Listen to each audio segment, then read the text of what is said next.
పదన్యాసక్రీడా పరిచయమివారబ్ధుమనసః స్ఖలంతస్తే ఖేలం భవనకలహం సా న జహతి అతస్తేషాం శిక్షాం సుభగమణిమంజేరరణితచ్ఛలాదాచక్షాణం చరణకమలం చారుచరితే.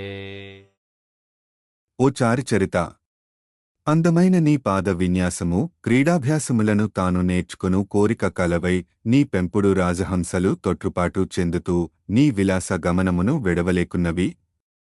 అందువల్ల నీ పాదములకు గల ఆభరణంలోని కెంపులు రత్నాలు విచిత్రమైన శబ్దాలు చేస్తూ ఆ హంసలకు శిక్షణ ఇస్తున్నట్లు ఉన్నది. ఇక్కడ హంసలు అనగా పరమహంసలు అనగా సిద్ధులు, సాధకులు.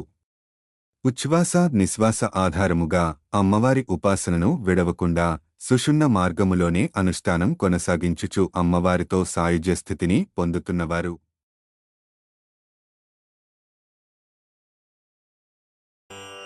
గతాస్తే మంచత్వం త్రుహిణ హరిరుద్రేశ్వరభృతః శివస్వచ్ఛఛాయా ఘటితకపట ప్రచ్ఛదపటః త్వదీయానాం భాసాం ప్రతిఫలన రాగారుణతయా శరీరే శృంగారో రసైవ దృశాం దోగ్ధికుతుకం.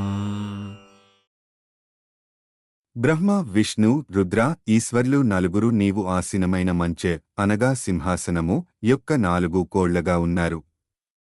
సదాశివుడు స్వచ్ఛమైన తెల్లని మేని కాంతిచే ఆ మంచెపై దుప్పటి అగుచు దానిపైన ఆసీనురాలైన నీ యొక్క ఎర్రని మేనికాంతి ప్రతిఫలించుటవలన తానును పూర్తిగా ఎర్రగా మారి మూర్తిభవించిన శృంగారరసము వలె నయనములకు ఆనందమును కలిగించుచున్నారు.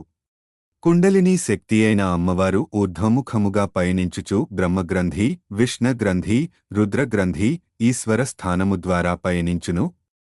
వీటిని 4 కోళ్లగాను సహస్రాలమందు సదాశివుడు అమ్మ ఆసీన స్థానముగా ఉందురు.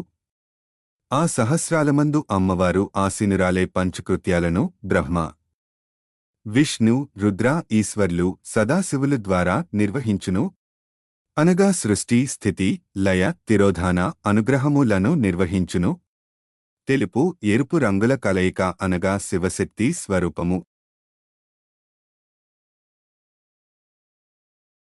అరాళకేశేషు ప్రకృతి సరళా మందహసితే శిరీషాభాచిత్తే దృషదుపలశోభాకుచతటే భృశం తన్వీ మధ్యే పృథురురసిజారోహ విషయే జగత్రాతుం శంభోః జయతి కరుణా కాచిదరుణా.